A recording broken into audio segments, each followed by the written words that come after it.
Hello guys! Welcome back to my channel. Okay, and awa po ng Diyos, meron na naman po tayong panibagong vlog. But before I start guys, please don't forget to hit the subscribe button kung hindi pa po kayo subscriber. And please click the notification bell para po updated kayo sa mga videos ko. Thanks in advance guys!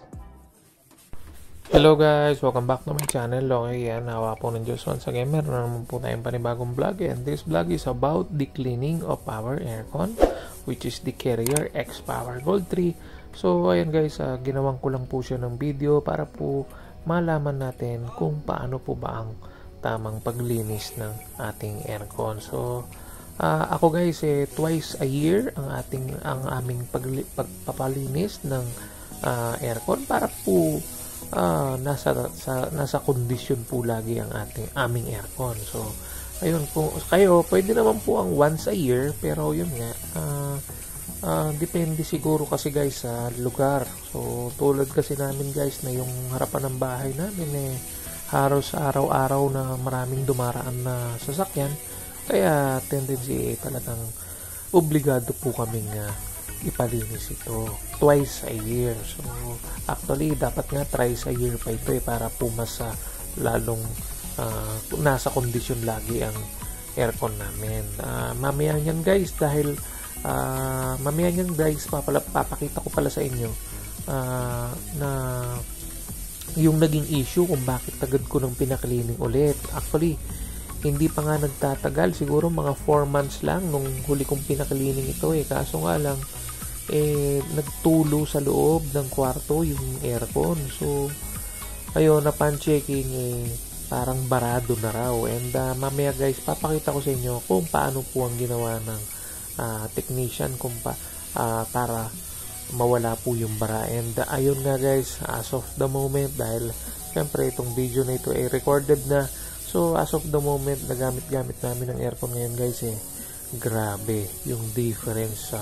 Napakadumi noon na dati kailangan pa naming babaan yung temperature para lang mapalamig yung kwarto. Ngayon guys, napakataas lang ng temperature pero ang bilis magpalamig ng kwarto. So yan po talaga, ang laki talaga ng difference ng bagong linis kapag po lagi po nating mine-maintain ang ating aircon. So yun guys, sana may makuha kayong info, or sana may matutunan kayo sa video na ito. Ayan po, ganyan po nililinis yung outdoor. So mamaya nyan guys, didiretso naman tayo sa indoor kung paano pong lilinisin.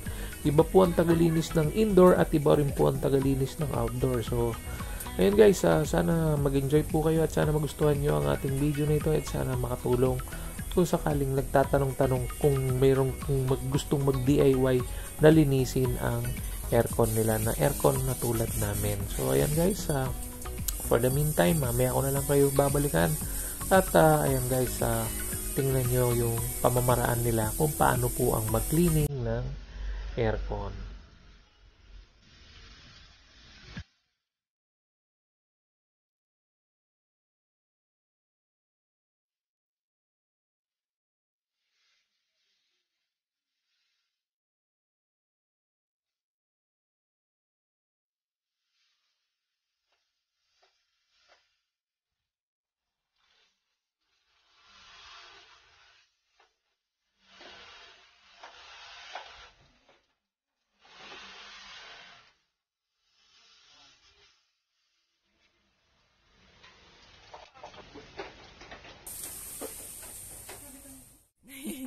Okay guys, so dito na po tayo sa indoor unit naman. Ayan, iba po ang ating technician na maglilinis sa loob. So ayan, binabaklas po niya paunti-unti. So sana may matutunan po kayo dito. Magpa-fast forward po tayo dun sa mga ibang video na medyo nagpapatagal, tulad na lang po ng kunyari, pagka po mayroon po kasi siyang ikakabit dyan na parang lona o yung trapal.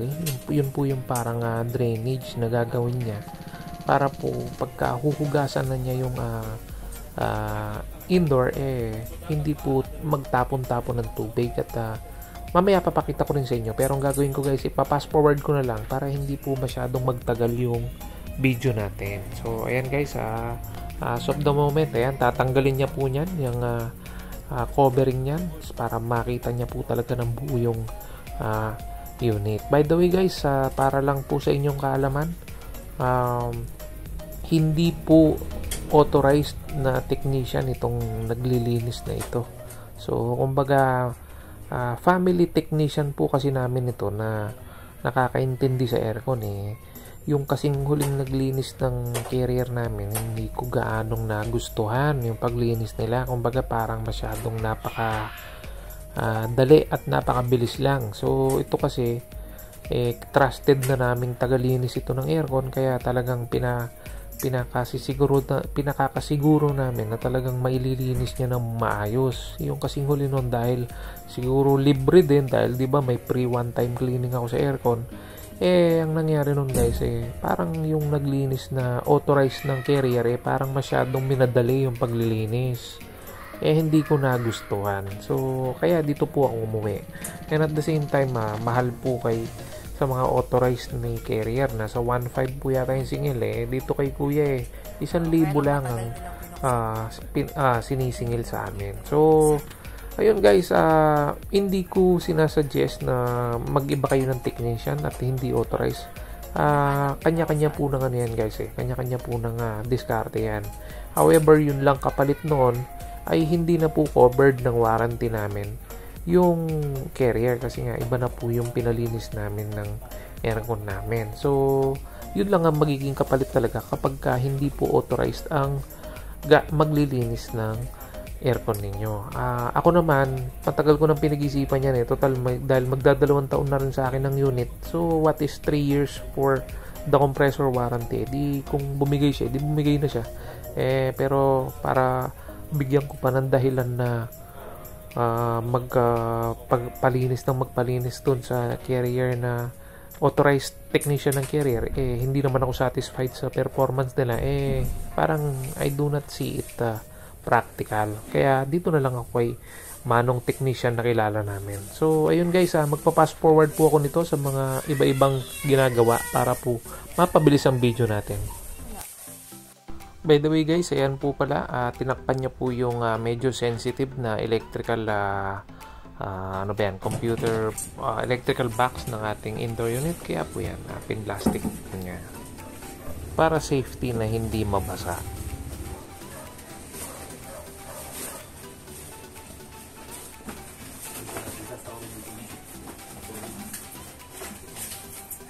By the way guys, ito na po yung sinasabi ko sa inyo. Ito yung parang tagasapon ng tubig na panglilinis sa indoor unit. So yan, pinas forward ko na para po mabilis ang dito naman sa portion na ito guys. Ayan, talagang pinahisis ko yung dyan, yung sa may blower nya, para po talagang malinis ang ating aircon. So sa authorized na technician ng carrier, ang alam ko hindi na po nila ginagawa yan.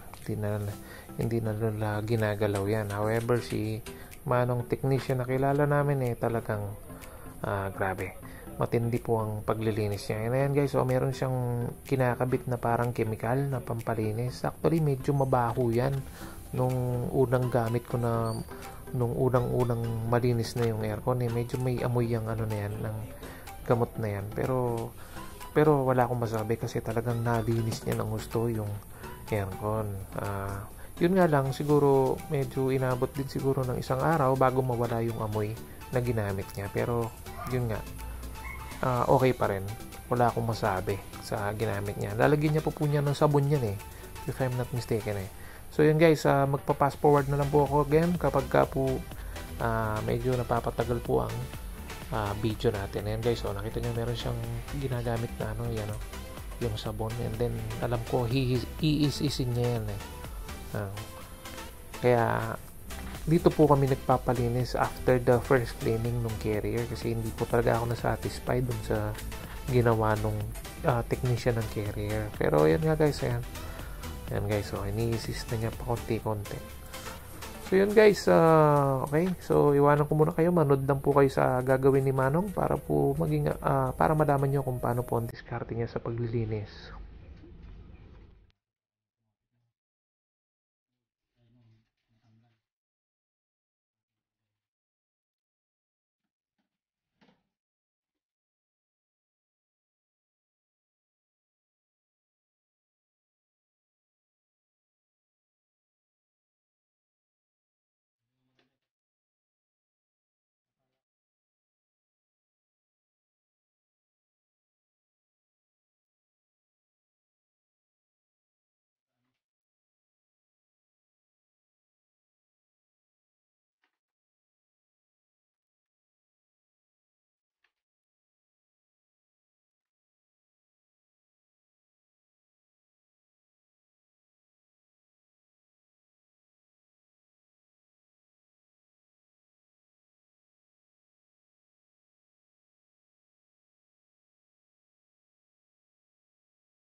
By the way guys, dito yung sinasabi ko sa inyo. Ayan, yung iniis-is ni Manong Technician, which is sa mga technician ng carrier hindi na po nila ginagawa ito pero ayan guys, so, sobrang tiyaga po ni Manong Technician. Ayan talagang iniisa-isa po niya yung slot ng ating labasan ng hangin ng aircon. Yan po yung isa sa number one na dahilan kung bakit po siya po ang pinaglilinis namin ng aircon namin. So, ayun guys, actually, naka-apat na nga po siyang linis niyan pati po yung katabing bahay ko nagpalinis na rin sa kanya.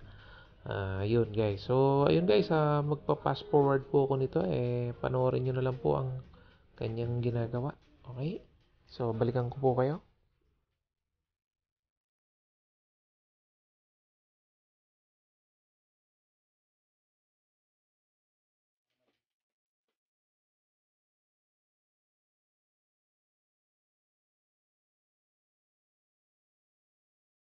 At dito naman guys, ito na po ang portion na wash time niya. So yan guys, makikita nyo yan guys, puputi yung pinaliliguan niya yan as time goes by para makita nyo kung gaano kagaling yung paglilinis ni Manong Technician. So kung ano yung nakikita nyo, yung parang condenser ba o evaporator niya, talagang grabe guys.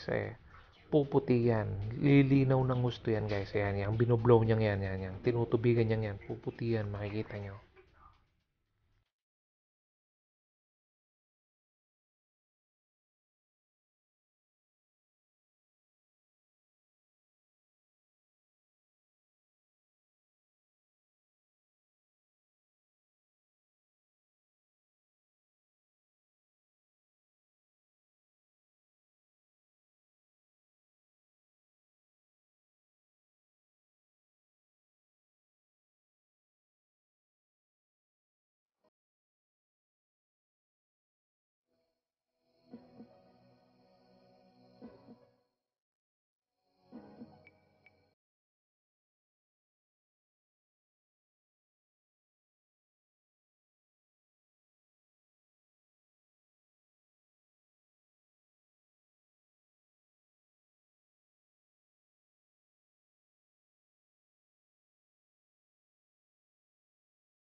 And then, nung natapos na po niyang binuhusan, ayan, dinryer niya pa guys. Ayan, kung napapansin niyo yung parang condenser ng indoor unit pumuti na at luminaw na.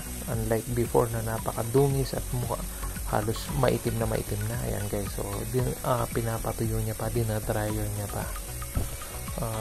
Yan ang alam ko, yung iba yung pamamaraan ng technician ng aircon ng carrier pero yan si Manong Technician, yan po yung pamamaraan niya. Meron po siyang ginagamit na blower dyan para po mabilis mag-dry yung nililinis niyang aircon. So ayan guys, pa-fast forward ko ulit guys para mapabilis po ang ating video.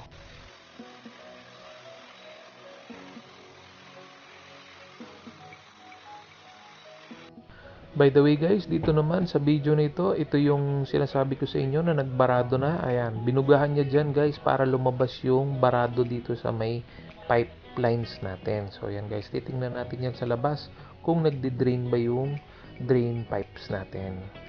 Ayan, so tingnan natin yung pipe kung merong nilalabas na tubig.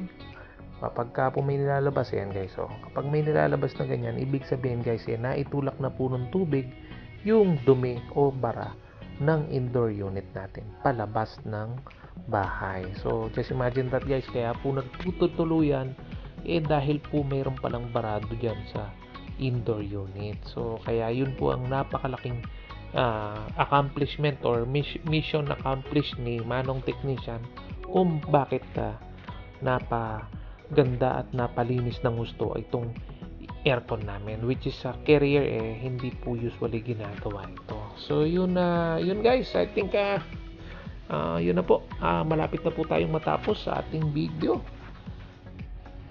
And ito na nga guys, ayan, bagong linis, fresh na fresh guys. Ayan, ito guys, sariwa.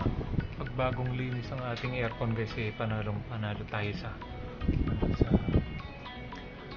pagka-fresh. Ang lakas guys ng hangin. Lakas ng hangin. No. Kahit yung outdoor unit guys, ganda ng hinga ng ng fan niya. Panalo guys. So hopefully hindi na magbara dito. And there you have it guys. I think we're done. Yan na po ang ating vlog for today, or yan na po ang ating video for today. So kung meron po kayong questions, wag po kayong mag-hesitate mag-comment. Try ko po itong sagutin sa abot ng aking makakaya as usual. Ayun guys. So thanks for watching. Till next time, keep safe everyone. Thanks be to God. Bye for now.